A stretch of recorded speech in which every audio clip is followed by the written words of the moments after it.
Saya Mulyanti Jainuddin, saya merupakan Ketua Panitia Sejarah di SMKA Tun Datuk Mustafa. Saya Nur Hidayah binti M. Nasir dan saya pula merupakan Ketua Panitia bagi subjek Geografi di SMKA Tun Datuk Mustafa. Nama saya Elvis Eliza. Saya adalah guru akademik biasa merangkap SU Sukan Digala. Saya Madiana binti Handalin, sudah lebih dari 10 tahun mengajar. Tugas sekarang sudah jadi ketua panitia. Nama saya Fatin Haina binti Muhammad Faisal Guru Naden. Saya merupakan guru akademik biasa di SMKA TDM. Nama saya Azwatul Syahira binti Muhammad Azmi. Saya merupakan guru akademik dan guru mata pelajaran matematik tambahan. Saya Cikgu Syafiq, merupakan guru akademik di sekolah ini dan merupakan guru mata pelajaran sains. Saya Asnan bin Ibrahim, merupakan guru akademik yang mengajar mata pelajaran geografi tingkatan 3 hingga 5. Nama saya Cikgu Rafida binti Mat Hussein, guru akademik biasa di sekolah ni lah.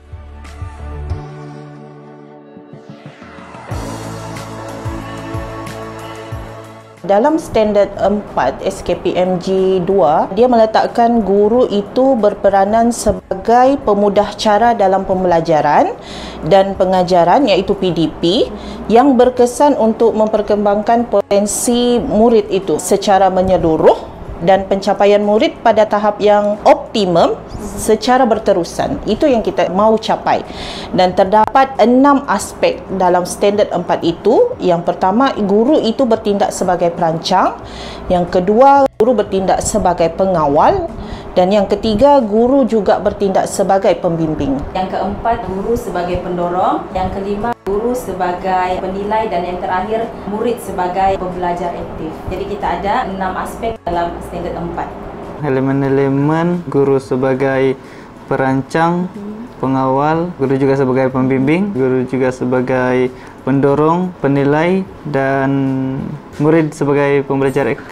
Seperti yang sudah dikasih tahu sebelum ni, antara dia guru sebagai perancang, guru sebagai pengawal, guru sebagai pembimbing, guru sebagai pendorong, guru sebagai penilai dan murid sebagai pembelajar aktif. Apa yang saya faham tentang elemen yang terkandung dalam SKPMG 2, kita ada 4 elemen.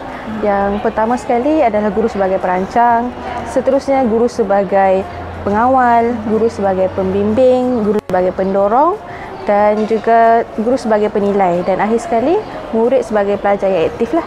Itu yang saya faham. Seperti mana yang kita tahu, terdapat 6 elemen utama dalam standard 4 SKPMG 2. Yang pertama ialah guru sebagai perancang.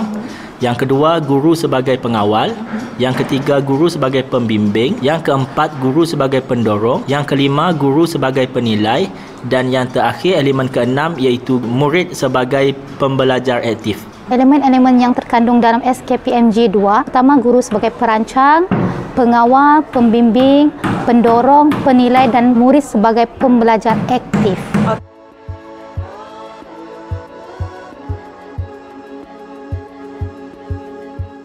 Aspek 4.1 iaitu guru sebagai perancang. Okey, di mana kalau kita tengok di sini guru ni bertindak sebagai perancang. Okey, untuk memastikan persediaan tu rapi sebelum PDPC tu bermula. Okey, contohnya dari segi penyediaan RPH, penyediaan ABM dan apa kaedah pentaksiran yang kita menggunakan semasa PDPC berlangsung.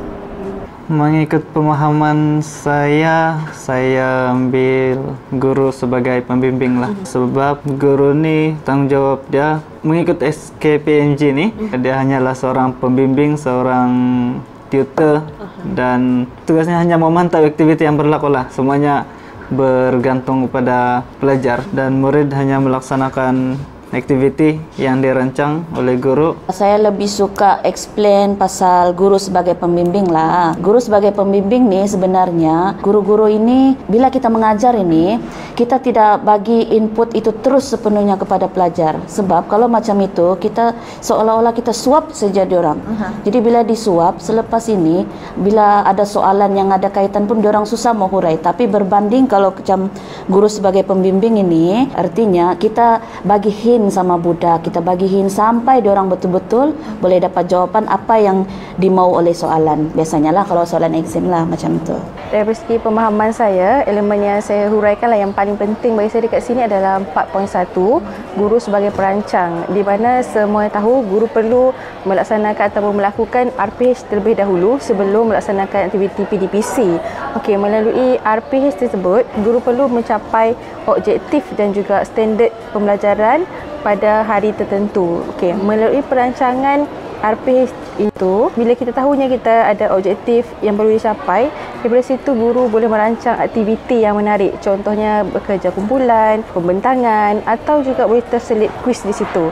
Dan melalui objektif juga, daripada situ guru dapat membantu dirinya untuk mengetahui apakah ABM yang sesuai untuk digunakan. Contohnya, saya guru biologi, jadi apabila untuk menerangkan proses-proses tertentu, terutamanya proses mengenai pembahagian sel, apabila kita hanya menerangkan manual, maksudnya one-to-one sahaja, pelajar kurang jelas. Jadi saya sangat memerlukan LCD untuk saya menunjukkan proses ataupun animasi proses pembahagian mitosis dan meiosis lah yang paling mudah, dan bila pelajar melihat pada animasi, pelajar lebih jelas. Elemen yang saya akan pilih adalah guru sebagai penilai, iaitu guru melaksanakan penilaian secara sistematik dan terancang. Guru juga boleh menggunakan pelbagai jenis kaedah pentaksiran, menjalankan aktiviti pemulihan dan penggayaan, memberikan tugasan, membuat refleksi serta menyemak hasil kerja murid. Mengikut pemahaman saya, guru ni adalah sebagai guru perancang. Okey, di mana sebelum kita memulakan kita punya PDPC, kita sediakan kita punya objektif pembelajaran terlebih dahulu. Kita kena tahu apa kita punya BBM yang kita guna pada pelaksanaan PDPC kita, apa kita punya taksiran kita pada ketika itu.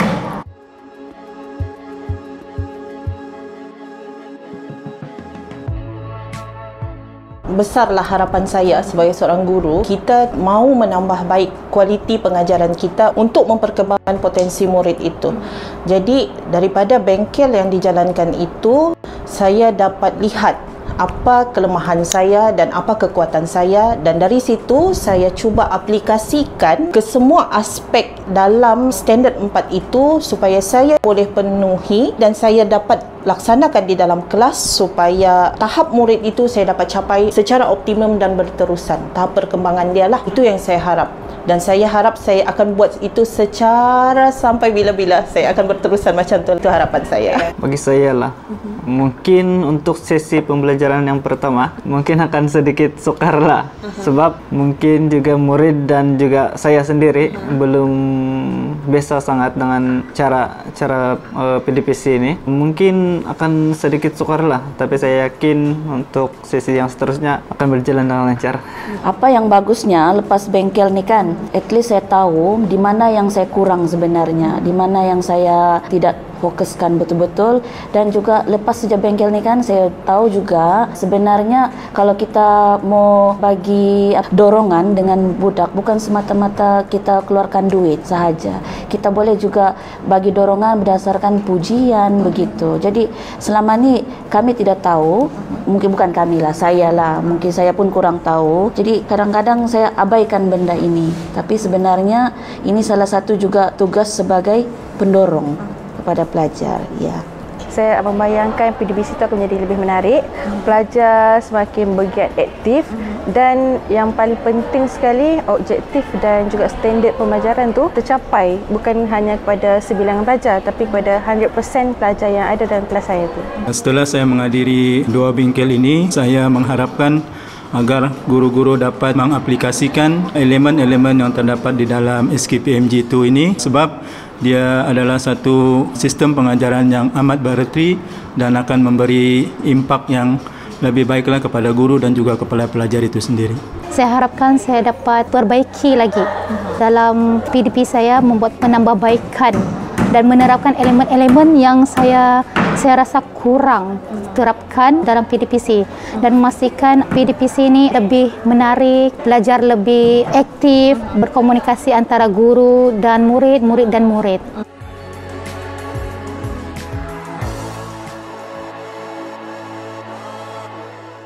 ada maklumat tambahan yang pasal SKPMG 2, pasal PAK 21, guru-guru memang sudah ada sedia pengetahuan, tetapi bila mengikuti bengkel tu kita ada pengetahuan tambahan. Contohnya saya sebagai ketua panitia bila dicerap, lepas dicerap tu kita ada perbincangan. Jadi kita tahu apa kelemahan kita, apa kekurangan kita dan apa kekuatan yang kita ada semasa kita menjalankan PDPC. Untuk yang PAK 21 tu ada input tambahan pasal aktiviti-aktiviti yang sesuai dan dapat menarik pelajar untuk terlibat secara aktif dalam kelas. Okey, contohnya kita ada flip classroom dan satu lagi kita ada Plickers tu kan. Jadi itu dapat membantu menambahkan lagi lah ilmu tentang PAK 21 dan SKPMG 2. Saya merasakan mungkin akan ada dan memang akan ada sebab sebelum SKPMG ini kita mungkin sebagai guru yang belum didedahkan sangat dengan SKPMG mungkin melihat sesi PDPC ini dari sudut yang kecil, sudut yang kurang luas lah orang cakapkan. So sekiranya dilaksanakan SKPMG ini dalam kelas, mungkin kita akan melihat sesi PDPC ini dari perspektif yang berbeza. So bagi saya dia akan berbeza lah dari sebelum dan selepas mengikut bengkel ini. Memang banyak berbeza, tapi sebenarnya kan ada juga sebenarnya yang sudah yang diajar masa ni sebenarnya kita sudah buat. Cumanya sekarang ni kita mungkin ada kekangan dari segi teknologi. Yes, teknologi. Sekarang ini pun kalau kita mau buat seperti yang diajar dalam PAK 21 terutamanya kan, itu memerlukan pelajar itu ada akses dari luar. Sebab kita ni sekarang di asrama, jadi susah sikit.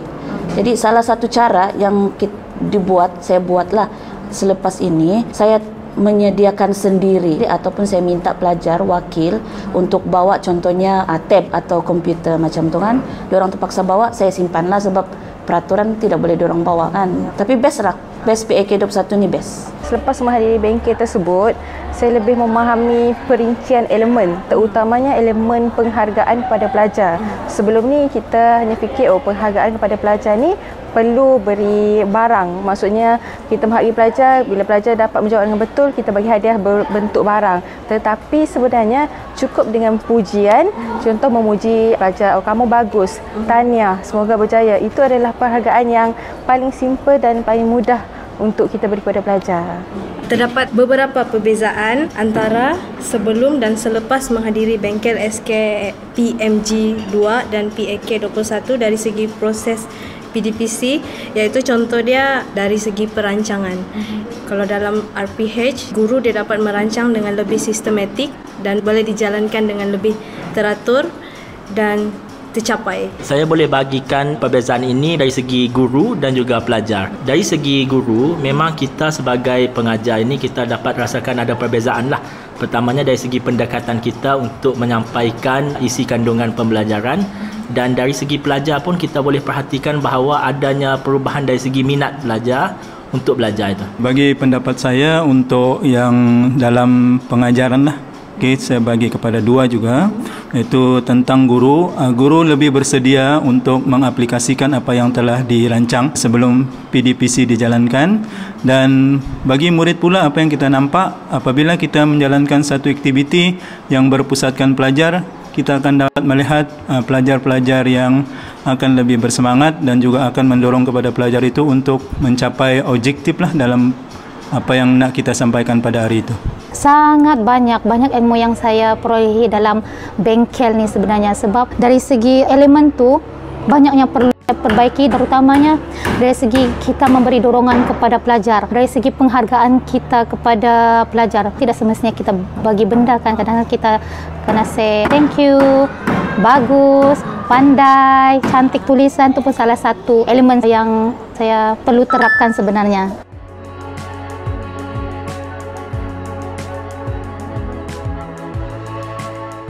Alhamdulillah, bagi saya kesan dia sangat positif, dan selepas dicerap itu banyak yang diajar, diberikan bimbingan kepada saya daripada SIC Plus yang datang tu kan, pembimbing tu okey, dia banyak bagi tahu mana yang perlu kita buat, apa yang perlu kita tambah baik dalam pengajaran kita, dan benda tu saya rasa sangat-sangat membantu diri saya dan saya harap benda tu juga akan membantu pelajar saya. Kesan selepas menghadiri bengkel dan setelah dicerap, kesan yang pertama, saya selaku pencerap untuk panitia, saya tahu macam mana cara mencerap yang betul, apa kandungan-kandungan yang perlu dicerap, dan membantulah saya sebagai pencerap, dan aktiviti PAK 21 tu saya dapat laksanakan di kelas. Saya rasa dari 2 sesi bengkel tersebut, saya mendapat banyak info baru tentang bagaimana sisi PDPC yang lebih seronok lah. Jadi saya rasa saya lebih bersemangat untuk mencoba kaedah-kaedah baru, info-info baru dalam kelas. So saya bersemangat dan saya yakin pelajar juga akan bersemangat, sebab mungkin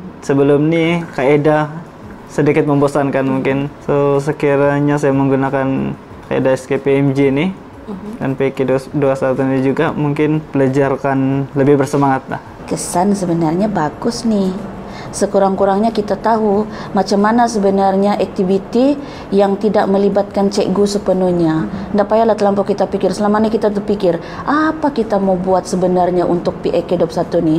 Sama apa sebenarnya aktiviti-aktiviti yang dianggap sebagai PAK 21? Sebelum ni pun kita tahu PAK 21 tu berpusatkan murid kan. Tapi kita tidak tahu apa sebenarnya aktiviti yang dikira berpusatkan murid. Kadang-kadang kita bilang, oh ini berpusatkan murid, tapi sebenarnya masih lagi kita sebenarnya bagi jawaban sama tu budak, bukan budak tu sendiri yang cari sebenarnya. Itu yang saya pikir. Jadi kesan sebenarnya kan, terutamanya cikgu-cikgu yang macam cikgu-cikgu yang jarang kan, jarang terdedah dengan benda-benda ni. Biasa yang jarang terdedah ni yang guru-guru bukan sains sekali, jarang sikit didedahkan. Kalau cikgu sains ni selalu, sebab itu STEM. Jadi memang kesan dia bagus.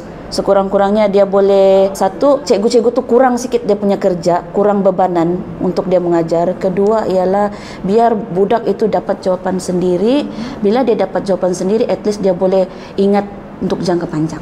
Melalui bengkel tu, apa yang saya dapat kesannya, pelajar saya lebih aktif. Contohnya apabila saya membuat kuis selepas habis PDPC untuk saya mencapai adakah pelajar faham ataupun tidak. Bila saya buat kuis tu, saya menggunakan aplikasi Plickers. Pelajar ni lebih bersemangat dan sangat agresif lah untuk cuba untuk menjawab menggunakan aplikasi Plickers, iaitu PAK 21 lah.